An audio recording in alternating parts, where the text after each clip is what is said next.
I wanna be a billionaire. I ain't getting no sleep till I see $1 million every week. I wanna be a billionaire. I ain't getting no sleep till I see $1 billion every week. I wanna be a billionaire. Billionaire. I wanna be a billionaire.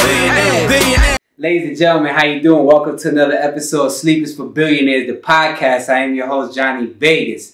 Now today, ladies and gentlemen, you are in for a treat. I got a special guest on my show. This man is the voice of Tampa Bay radio. Yeah, I said it. The voice of Orlando in the Freak Show. Ladies and gentlemen, Orlando Davis. Samuel. How you doing, my brother? I appreciate that intro, but I am not another. Yes, he is. I said it. I'm one of a multitude that's lucky enough to get to do this for a business. Nah, that's what's up, man. You know, I just appreciate your talent and everything you contribute to the game. You know, like I said, I lived in Tampa for 12 years. I came there about 2002, and then, you know, every time I turn on the radio, it's Orlando. You know, you gotta get your music to Orlando. Orlando calls the shot. So it was just like, you know, I could appreciate, you know, your position of power and your presence in that market, you know. And again, you know, as someone just on the outside looking in, just listening, you know, thank you for that. I appreciate it. I mean, we were lucky enough to get in there where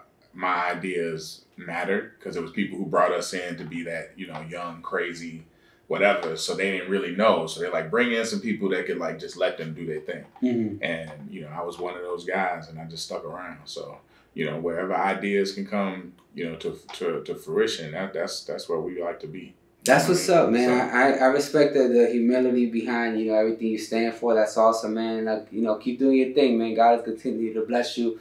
Oh, yeah, for sure. No, blessings are coming through, man. I mean, and for a lot of people in there, I mean, you've seen Tom and, you know, and what he's doing now with the Cool Shout out to Tom G, man. Big shout out to Tom G, man, Team Fetty. Yeah. Just, you know, what they doing out there. I mean, and you know, our connection with Chris John and Fat Joe and Khaled and that whole Terror Squad, you know, family has brought Khaled into the fold, where now you see where he is. Mm-hmm. You know, we'll all be working for Assad one day. Right. Oh. You know, because he is the boss.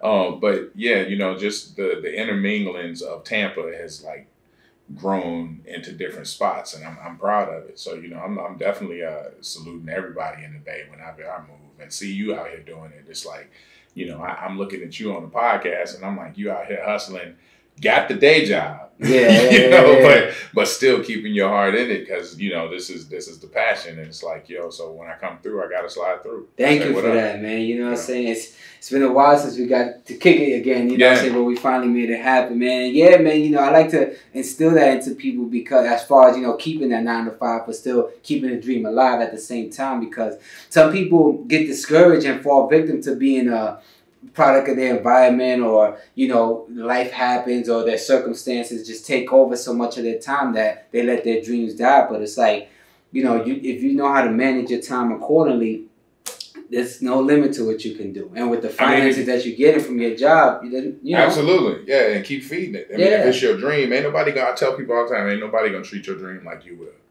You know, when I get a chance to go to schools, and I'm like, yo, like, how many of y'all told somebody what you wanted to do and they laughed at you? Right. And I'm like, just put your hand up. Everybody in the class put their hands up. And I'm like, that's because they wasn't ready for it. Like, they don't have to understand it. Like, you say, I'm going to be a doctor. They're like, if you can't pass chemistry. Like, you know what I mean? But they laughing, but you know what you got to do to get there. So it's your dream. It's like, you can't, anybody going to treat it like you do. So I tell people all the time, it's like, you got that 9 to 5, and they're like, yeah, I do my music on the side. I'm like, don't put your head down. Right. Like, if it's your dream, you're going to run through walls for it, you know? So we lucky enough to be able to do that on the radio side. I see a lot of hustlers in music that's doing it, and some people just talented and lazy, and so they don't make it. Right. What's that saying? Hard work beat talent, and talent don't work hard, or something like that? Yeah, I mean, you know, hard work definitely pays off. And it's like, there's some people who don't have the talent but have the grind, and they stay in people's frontal lobe. And then there's other people who are just immensely talented, and you try and push them through. But when you find that unique position or whatever it is, music or business, and you have somebody with that hunger and that vibe and a little bit of the skill, then you running into like above the rim categories, you know. So we've been lucky to see some people blessed to come up. That's what's up, man. So Orlando, tell me, man, was this what you're doing now? Was that your first dream ever in life? Like even as a youngster, like did you this was the dream before I knew it was like a thing. Like I was like, man, I want to play music. I want to do something in that. I mean, it started as I want to rap. I want to sing. I want to do all these things. You want the rap? What was your first rap name? I know you rap. Man, come on. It was my Def Lenny D, boy. Def Lenny D. It's like Orlando, Def Lenny. All right, but like, I mean, I went when I went to college. When I went to high school, there were people who were rapping in school and everything else, and I was in the choir, so there was always quartets singing, so I could sing and rap or whatever. And I always wanted to do something there. And coming from Gary, Indiana, everybody think you put you and 4 dudes on the stage, you're gonna recreate Michael greatness. You know? So all of us pushed into a cousin's band at some point. That's hilarious. Yeah, but I, just being around it and stuff, and when I went to FAM my freshman year, I went to school with a man by the name of Rashid Lonnie Lynn. His name is Common. Oh wow! And me and Common were freshmen together, and every talent show we would be in. And I mean, just rocking it. And he left school and went and made Can I Borrow a Dollar? And I interned at a radio station. That's cool, man. So, what is the music scene like in Indiana? You're from, right? Yeah. I left there freshman year, and so at 18. But it's like, I mean, you see Freddie Gibbs, and you see, real artists that are coming through the Midwest. I mean, Chicago is just a couple blocks away from the South Side, so you got Chance and the Kanye from there and all that. Yeah, I mean, just the soul of the Midwest is always going to be a part of it. I mean, I got a friend that just went home to Columbus, and she was talking about how the classics play. It's kind of like K-Day here. It's like, if you turn on K, you're going to hear a classic record. It's like in Chicago, it's like Sundays was always dedicated to the Dusties. Yeah. And, so that's how Kanye and people like that and Rhyme Fest always had those samples that was rich, that Twister, those samples that really meant something. It's because we grew up listening to the Sunday soul. It's like, so that's why them soulful artists come, them Lupes and everything else. It's like Chicago got people by the walls when it comes to that soul. Definitely. Midwest is there. Right. Okay. Yeah. Well, that's what's up, man. So tell me about, because you tell me that you graduated from FAM and then you did an intern at a radio station. But I want to talk about, I'm sure it wasn't a smooth road. There was some trials and tribulations. Not at all, man. Tell me about that, man. Like, how was it in the beginning, like, to where you got to solidify your position now? I mean, pretty much. First of all, I never graduated. I went to FAM and started doing radio there with an internship, business economics major, and thinking that I needed to work in the offices to really see what was popping. And so I got to learn everything in the office. In a market like Tallahassee, Florida, it's a small market. It's 167 on the medium market, so it's really small.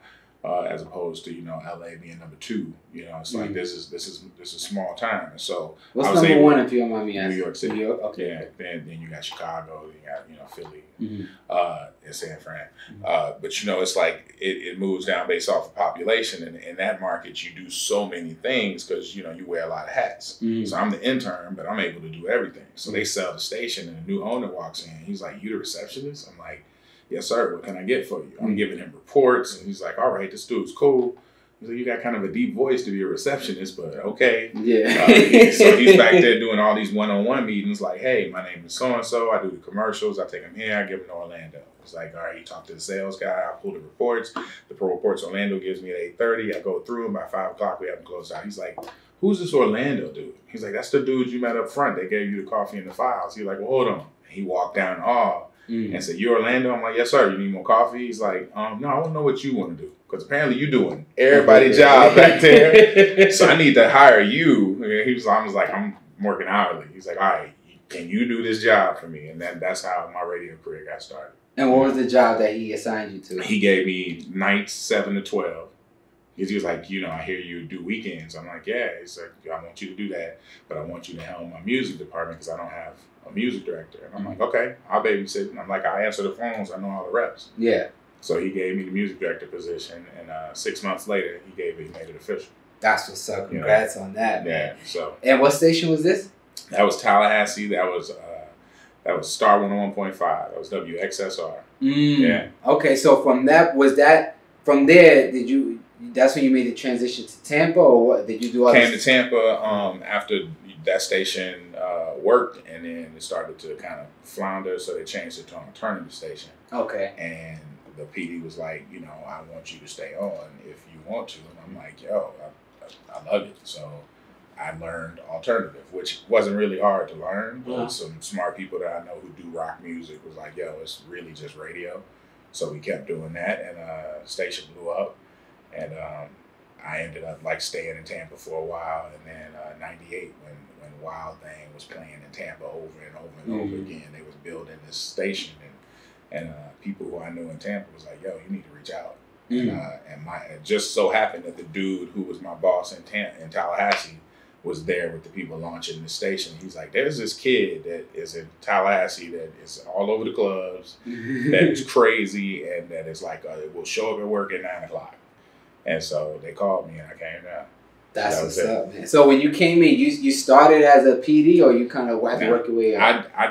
My father, bless his soul, always told me that, he's like, man, you really don't want to have like children and stuff like that when you're making those moves, those life moves. Like when you get that call where they're like, yo, can you come to this side of the country and we'll pay you a lot of money, but it ain't hot, but it's a good investment. Yeah. And you have to make those decisions. And it's hard to do that with a wife or, you know, with responsibilities. Right. And they, when I moved to Tampa, it was for a backwards move. I was PD in Tallahassee. I had worked my way up to program director. And when I moved to Tampa, it was from music director, but there was no PD at the time. So it was just really me coming in, knowing I had the afternoon job. Yeah. You know, where Buckwheat is now. Knowing I had that in my pocket, but I ain't have guaranteed on anything else. And so, and I was making less money. And so my pops was like, you making a backwards move for a bigger thing. He's like, I'm proud of you, because a lot of people can't do that. That's good. Yeah, you saw the greater goal where it can lead to. It just knowing that, again, there was a time when I used to listen to the radio, but I didn't understand that was a job. I didn't understand you can go to school for it and that people studied it. I just, thought people was just lucky enough to be on the radio. So, when I'm listening to Tom Joyner when I'm growing up and Dan and Doug Banks and just, icons, I'm just like, yo, how do they get that job? So falling into it doing an internship, it's like I tell people all the time, it's unfettered access. You get to steal from major companies. You get to steal information. Like, it's like, I tell people all the time when I talk at schools, I'm like, if you took a duffel bag in the bank and you could shovel all this money in there and everybody said it was cool, would you do it? Like the courts, your mama, your pastor, who everybody said it was cool, would you swoop out that money? Like, oh yeah, hands down, all day. But I'm like, well, if you do an internship, you got unfettered access to a multi-million-dollar company. Like, you can't, there's people who can't get past the receptionist. Right. But you an intern, beep, you click your key card, you run around, you pushing buttons, you learning the business, and that's what I was able to do. So it put me kind of in the space where when I came in, I was like, the new boss started, and he's like, why you didn't want the job? I'm like, I didn't want you to inherit me. Right. I want you to see what I do, and then you can offer me the job. I want to earn your spot. Yeah. And so we ended up, like, a couple months after he got there, he's like, yo, dude, like, let's just make this official. Can you sign this contract? And we've been lucky ever since. That's what's up, man. That's a great story, man. It sounds like you're destined to do what it is you were set out to do from the beginning. You know what I'm saying? Like, it was already laid out for you. You just had to go through the journey. You know what I'm saying? And it's weird how life takes you through those, ups, that roller coaster to get you where you need to be. Where you're supposed to be is your path. You just don't know. You couldn't tell me where I was going to end up and how it was going to all play in the music. Remember, I wanted to be in music. And being in music doesn't mean I have to be up on stage. You know what I'm saying? It's like the fact that I've helped artists that have taken off and had their career flourish and stuff. And I'm like, yo, that person, is able to say, hey, that's my man. He hooked it up. When they didn't have, Khaled's like, when 05, when he was like, when I'm saying we the best, people was laughing at me. Yeah. And now he rolls out a project, like Father of Facade. And everybody's like, yo, like, it is the best. Right. You hear these records? Yeah, you know what I'm saying? Like, he's killing. Executive produced by his son, who was just born. Hey, how did that happen? Like, come on, he's an icon. But I'm saying, like, when he was just starting, or when he had a Rick Ross, it's like when I talk to Cool and Dre, and they're like, listen, man, the way Tom G's project is coming together, we want to make sure that his hometown, that his home backers are a part of it. And he's like, the same way we started with Ross. And every call, Khaled was on every call, like making sure, like, hey, we got to add this for radio. Hey, make sure we don't forget this. And they're like, look, we want you on those calls. And I'm like, I have nothing to offer Tom this is greatness as an MC, but as a big homie, you know, I could say, hey, I think if y'all did this, that would be a smart thing. You know, it's just like I said, being a part of it is kind of like wherever God destined you to be, you'll get there. You just don't need to tell them how to drive. That's a fact. That's a fact, man. And I'm super proud of Tom G, man. Like when I first got to Tampa, I think City Boy had just dropped. Yeah. And it was a wave, and just to see how 10 years later, you know, the little Duval jumping on it and then bringing it back, it just sheds a light on that saying, "Stay down till you come up." You know what I'm saying? And it was just, I'm just so happy for him just to see it flourish, and he stayed real. You know, Tampa, Tampa, Tampa, all day, all day, all day, and he's to me, Tampa. He's like what Nipsey was to LA. I mean, there's some similarities there because I mean, when you look at Nip and you know, Marathon continues absolutely. You know, I had to make sure he lived in this building. Oh, really? On top floor. Let me tell you, Nip. I was here. You know, when we linked up, we were supposed to link up last time I was here in LA, and I was staying at the hotel out by the IKEA building, and you know, like there's a legality of the land here in LA where you can walk into these shops and get these things. Yeah. You know, and just like, you know, unease your mind, but you know, you don't have access at the hotel. So I'm sitting on the hood of my rental car across from the IKEA. And my man, Just Incredible is playing. The LA Leakers are playing. Big shout out to Sour Milk. Shout out Just Incredible. They're playing Racks in the Middle. Okay. And I'm sitting there, and this is the first time I've really been in Cali where I could just like vibe out and not really have a conversation. So I'm just in the minute. And I'm listening to this song. Roddy Ricch is just, you know, doing his thing, singing the hook and everything. And then Nip comes in with the verses. And I'm just like, yo, when I was out here way back up in Smoke days, and, you know, Dre and Snoop were the ones, and Easy had his wave, and, you know, like LA was, you know, everything else, the Ice Cube and everything else. This was almost like a baton going to Nipsey. Like where I'm sitting there and I'm just like, he just ringing out, and it's like the drop came on from Nipsey and everything else. And I'm like, yo, he is really like grinded his way into being like that guy for the West Coast. And for somebody who was outside, it just clicked on me. And I text Justin. I'm like, yo, man, y'all got Nipsey out here in the air. Like this is so West Coast. Yeah. Cause I used to tell people all the time, like JD, I used to tell him I land, and it's like, you know, it's different when you land at LAX and you turn on the radio and you hear those West Coast records. It's kind of the same way they feel when they come to Tampa and they'll hear Plies, or they'll hear, you know, a City Boy with it, or they'll hear something like that. But it's just like Nipsey really had like that position, and to look at kind of the correlation between what Tom has been able to do. He's been able to stay current, but also change with the game, because that Challenge God thing that he started doing, spitting over people's rhymes. Then you start seeing the artists who originally did it, like co-signing on under the thing, it started to really, really pop off. And and that's what got the attention of, you know, the folks of Cool and Dre. You know what I mean? I'm tagging them on mine and reposting them, and they seeing it. And so they ended up linking up and everything. And then, you know, moving into the Rock Nation situation with Cool and Dre and Rock Nation. So there's a marriage there. So that kind of hustle, but him also being old enough to realize, like, yo, I ain't out here trying to buy everything that blings, or I ain't trying, you know, I got a family and everything else, puts it really in like Nip's understanding. Because Nip, you know, I mean, you're a business, those same things. You're a business guy. I mean, you understand money movement, and everything he was rapping about was the things that you want to hear students rapping about. You want to hear kids being told that, and it's kind of those things where you want to give people the roses while they were alive. And it's like Nipsey should have heard all of the things that people are saying about him and his business prowess and everything while he was here. Right. Because that would have motivated him even more. Like, oh, so y'all listening to me? I'm like, really? I'm on to something? Really turn up. I knew I was on to something, but y'all really? Okay, well, all right. Well, now I got a seat at the table. And, you know, so... You know, he inspired a lot of people, and he linked up with the Jays and everything in the world, with Rock Nation and everything, the college and stuff. So, you know, his family is straight. But, you know, I think the marathon continues as far as people learning how to grind and how to make sure that they get some sort of worth, you know, some land. I mean, ownership. Grandparents are always laughed at, but my granddad always said they ain't making no more dirt. Right. It's like, you know what I'm saying? You can buy your little cars. They make a new one every year, but they ain't making no more of this dirt. Yeah. You better buy you some dirt. That's a fact. That's a fact. Limited stuff. Why do you think that is, though? You know, because I had the same kind of that interview right before you, and we had that conversation of, you know, giving the people their roses while they could smell them. You know what I'm saying? Why do you think not too many people do that? Like, they wait till the person's gone for some reason. I mean, because you start to look at somebody honestly when they're gone, and because you realize you don't have them no more, so you kind of like assess what they felt to you, and you know what they meant to you. But I also think that you know, it's kind of a story that's close to LA, because back when you were living in Tampa, we had a music director by the name of Beata.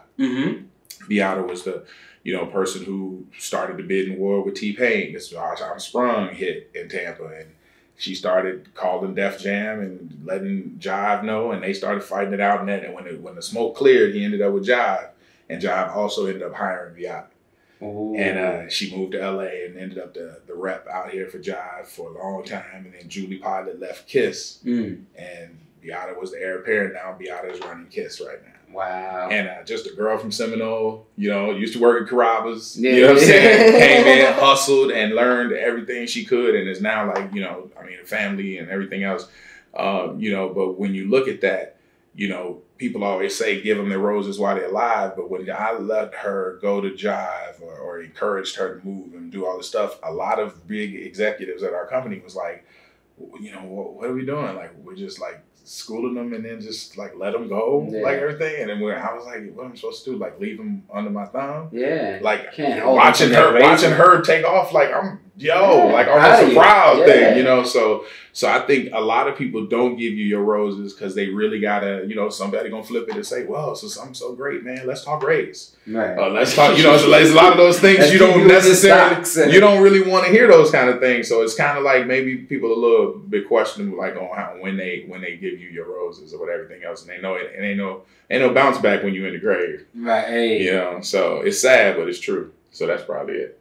Yeah, it'd be like that sometimes, man. You know, like you said, man, some people don't really appreciate those around them until they're gone because they don't have them no more. And then that's when all the feelings come out. And, you know, it'd be like that sometimes, man. But, okay. So tell me, what do you think the future holds for juke music? Since you, you know, represent Tampa, and, you know, you've seen the growth of it. And, you know, do you think it's going to stay where it's at, or will they ever... I mean, go global. I mean, not global. It's always a feel. I mean, because the music we had in Tampa, which was considered the juke sound, that was the cowbell, the down, you know, the beat and everything else. That ended up being something that, like, the kind of little bit close to the kind of Bay Area thing that was going on with Sage the Gemini. It was really like duplicated with the New Boys, you know, with that jerk. I'm so cocky with it. I mean, that was.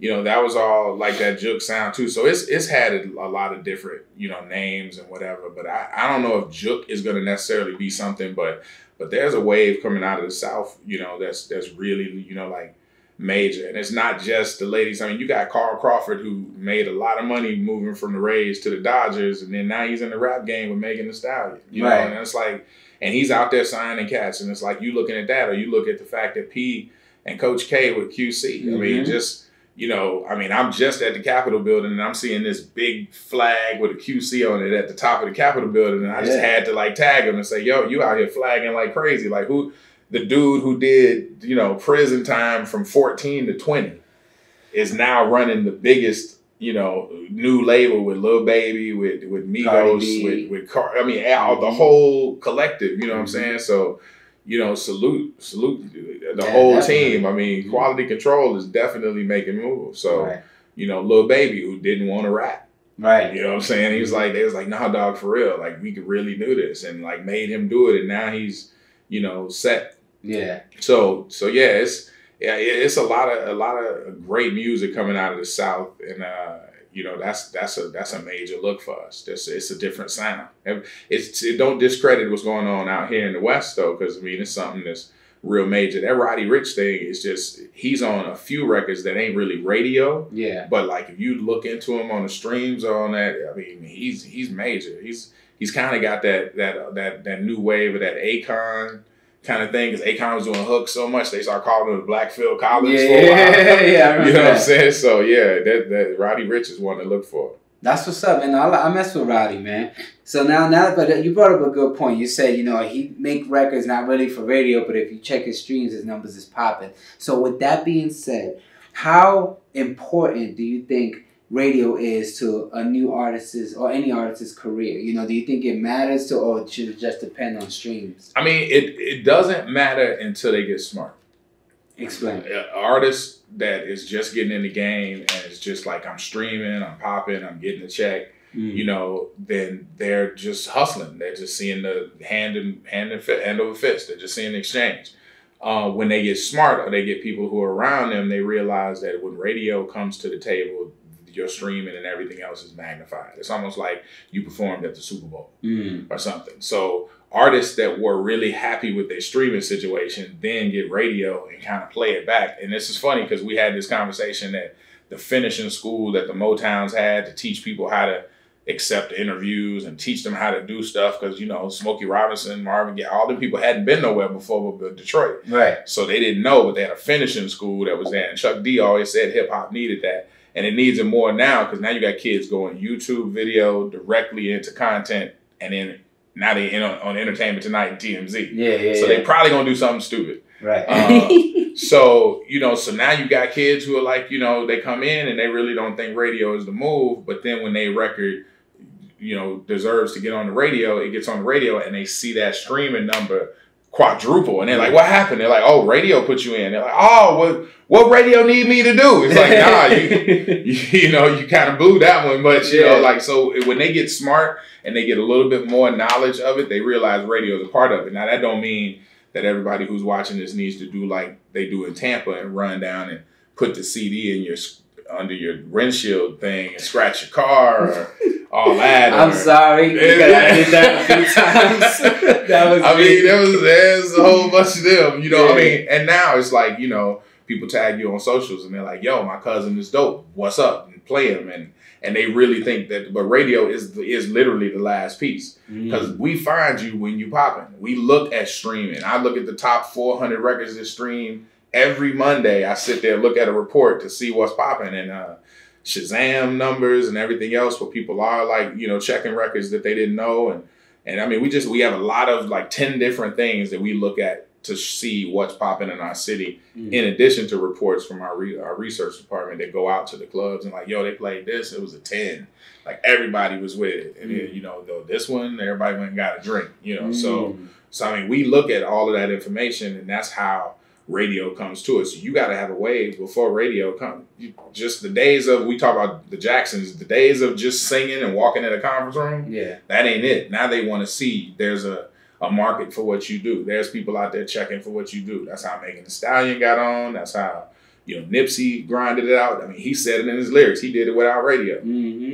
Now, when radio came around, he was able to buy the block and everything else, but he was able to eat comfortably without radio, you know. So radio does add a piece to it that just magnifies it by 5 or 6 times. So let me ask you a question. So now that you just shared that, you're looking at this paperwork and all this statistics and analytics to find the new songs out and what you decide to play. What advice can you give to the new artists who are not on these playlists, that are just coming with the CDs and trying to get your attention that way? Like, is that method a waste of time, you would think? Nah, it's not. I mean, they need to grind it out and get that work done. It's the same way if you were selling a mixtape and you was out on the street selling the tape. Yeah, you got to get that work out and let people start hearing it, because like Russell Simmons called it the power of the zero. He said Ludacris got signed to Def Jam South. Okay. Originally by Scarface. Scarface was the president of Def Jam South, and he signed Luda. And he signed him because he had this CD called Incognito. And he was selling 200,000 units out of his trunk in Atlanta. And so when he added some songs to it and added a little bit more meat to it, they named it Back for the First Time. Meaning back from Incognito, but it's my second CD, but it's the first major CD release. And they said, when they signed him, they said, it's the power of the zero. They said, we know if he's making $200,000, he's buying copies and we're seeing the receipts, and he's reordering because he's like moving 200,000 units. We know if we add the Def Jam imprint, the end caps at the record store, the video department, all the sponsored stuff. You we polish got them up a bit. Polish is holding up. We can add a 0 to that and know we'll make our money, you know, well. So it's the power of the 0. Show me that you working with. I don't care if you moving 100 CDs a week. Show me, yo, consistently I'm selling 100 a week. At least I know there's 100 people out there who are rocking with what you do. You know, so you got to show people that there's a worth in what you do before you walk in and stomp your feet and say, oh, I need to be on. It's like, well, let us know. Yeah. If you ain't on these metrics, then what metrics are you on? That's a fact, man. Yes, I guess you gotta prove your worth. You know, you do. At that point. You do. I mean, now the ear is something too. I mean, but it's just if I like something and my ear likes something, I'll play it. You know, but I ain't gonna be able to get behind it if it doesn't have the rest of the stuff. You know, and I have major labels that are trying. We don't have local music slots, so if somebody's trying to get a record on, they're competing against the new Baby, you know, the Baby and Little Baby record, you know, or the Leighton Green or, you know, any of that. They're competing against those. They compete against the Rick Ross records and the new Drake album, and you know, that's their competition. Right. So you watch what you ask for. Right. So do you have any, as a program director, do you have any control on what's being played, or do you kind of get the list, or you the one that give out the list? I'm the one that makes the list. Every Monday we look at research. Every Monday we look at music. We started doing that on Instagram. And just every Monday when we sit and listen to the new records, I just go on live, or either I like record the story. And it's just because I ask people like, hey, poll this, what do you think of this record? You know, there was a record that came on there, a Lil Jon record called Taco Tuesday. And it was a garbage record. And I'm saying garbage with respect. I'm not saying I hate when people say records are trash because the artist made it. It takes nothing away from you. Yeah, no, but it was when I listened to it, I was like, there's no way this record is gonna play. Right. But the response to people like saying, yo, but I love me some tacos on Tuesday, and getting all those messages, I was like, yo, this might be funny to play since tomorrow is Tuesday. Played it on the air, and people have been calling us like, yo, can you play the taco song? It's Tuesday. You know, now it ain't a record that you're going to hear every day. But I'm like, I really expect John to sell that to Chipotle or somebody. And somebody going to buy Del Taco, or somebody's going to buy that and it's going to be on a commercial, and he going to mess around and make a bag. Off some record that just didn't make sense. So I'm never saying that, you know, like it's the metric. Nothing in the metrics made me play it. I just heard it and then I saw the response. I was like, this is...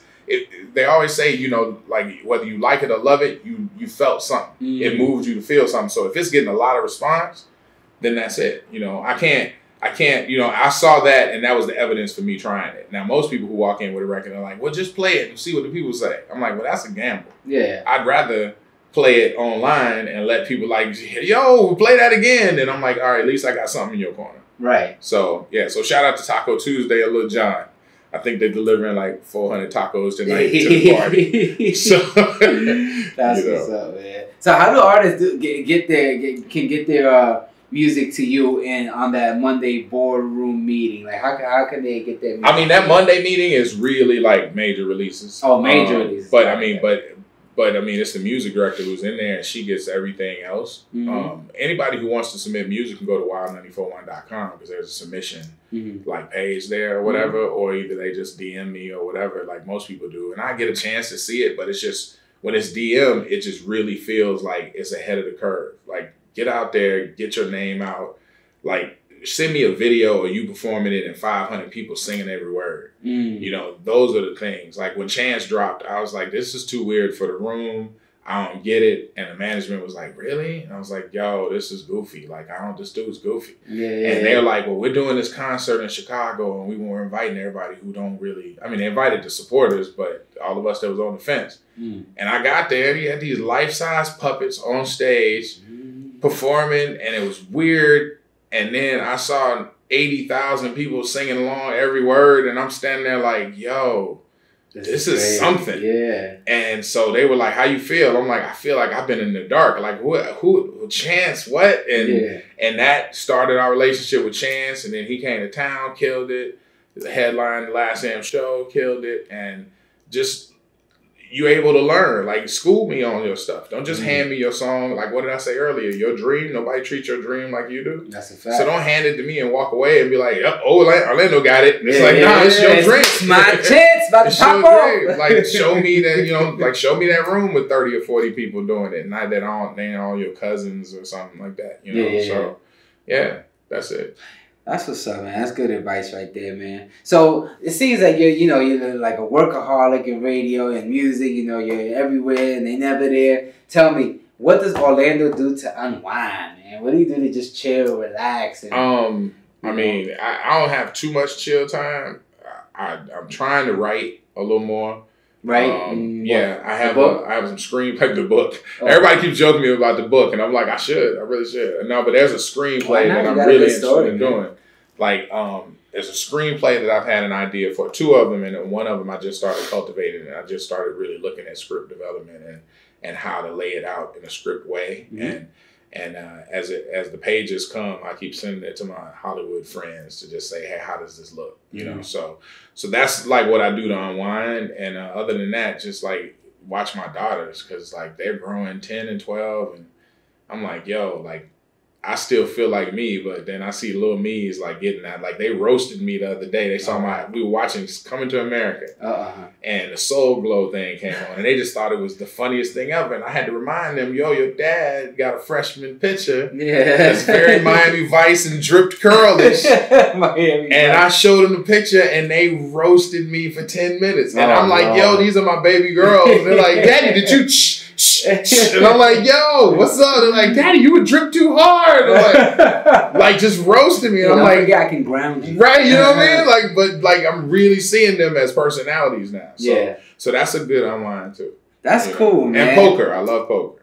Oh yeah? That's what's up, man. I'm a roulette man. I like roulette more than anything. Roulette and craps, that's like, honestly, that's scary to me. Like I tell my friends all the time, I'm like, yo, it's too loud over here. I'm gonna go to the blackjack or to the poker room, but they're like, nah, the point. But I'm like, nah, baby, blow these dice. Baby, blow these dice. No. Just if I'm gonna calm down, I just like to play some Texas Hold'em. So, that's what's up. Yeah, I gotta get back on that myself, man. Poker's where it's at.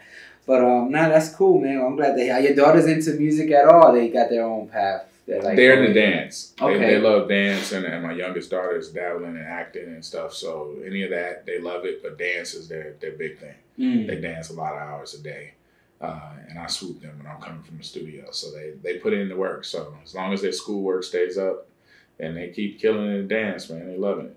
That's what's up, man. I'm glad to hear that, man. What do you think about the Loud on 7 festival that's coming up with Buckwheat and H? I mean, they've been working hard on it. I haven't like dove into it because I mean it's not like a wild production. It's literally on the back of H and Buck and their collective. But I think bringing attention to Ybor is a great look because I mean I remember when we had Super Bowls and I would see Latifah after and she'd be like, man, I got to get back to Tampa because that Y-board that y'all got. Y-board, oh, man. And I'm like, you mean Ybor? She's like, I just loved it. And so people always kind of liken it to the French Quarter, you know, and everything else. But I just think it's a vibe there. And it reminds me of Bourbon Street. It does. I mean, it's like, and if people can come in and kind of like really like wild out and enjoy some good music and kind of bring that culture back to the Ybor blackout drunk, you know, then it's all good. So salute H and Buck for doing that for the culture.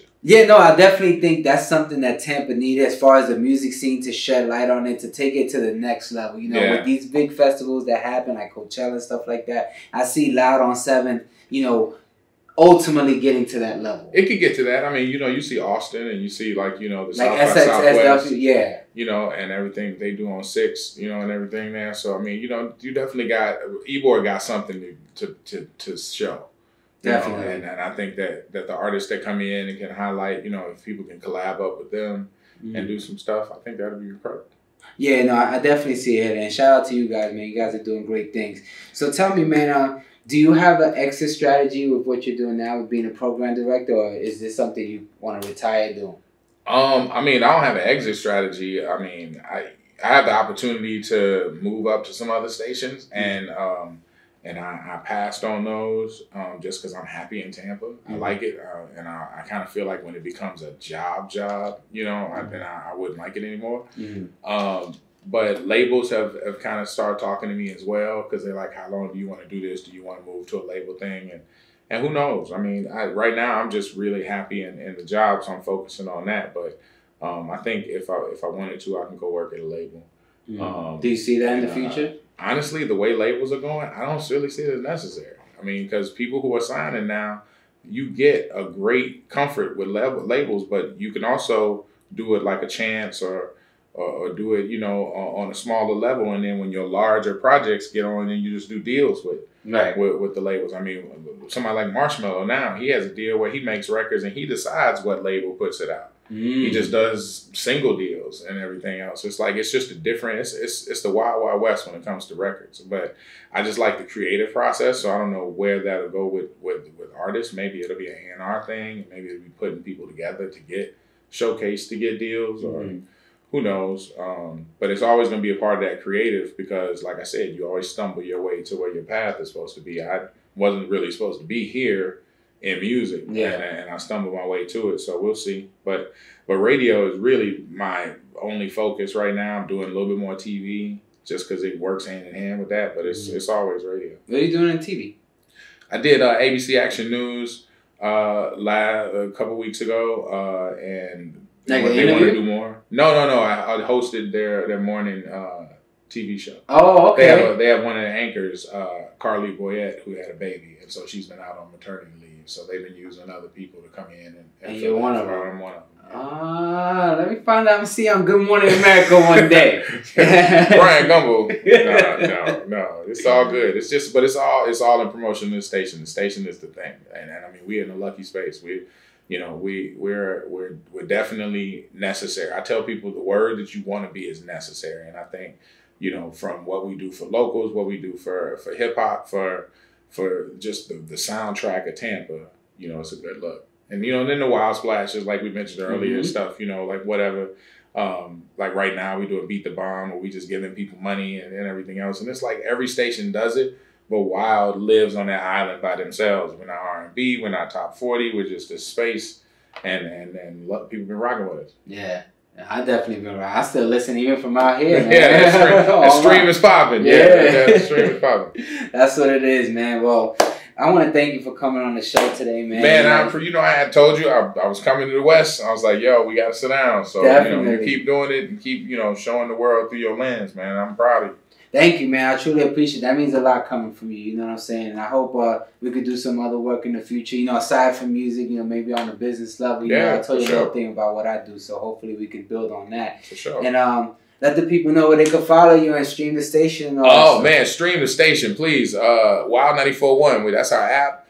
You get everything. You get to know the show because I do a show with a cast of characters who are crazy. You got Davi and Meredith and Mark. Davi Rolando, that's my boy. Shout out to him, man. Yo, he just got a record that he dropped too. Bottle Girls. He rapping? Yo, no, he helmed the whole thing. I'm telling you, because you watch a Khaled, you're like, yo, I could do that. Yeah, I'm gonna produce that because I said something. Oh, he's saying, yo, he was in the studio going hard for it. So he's got.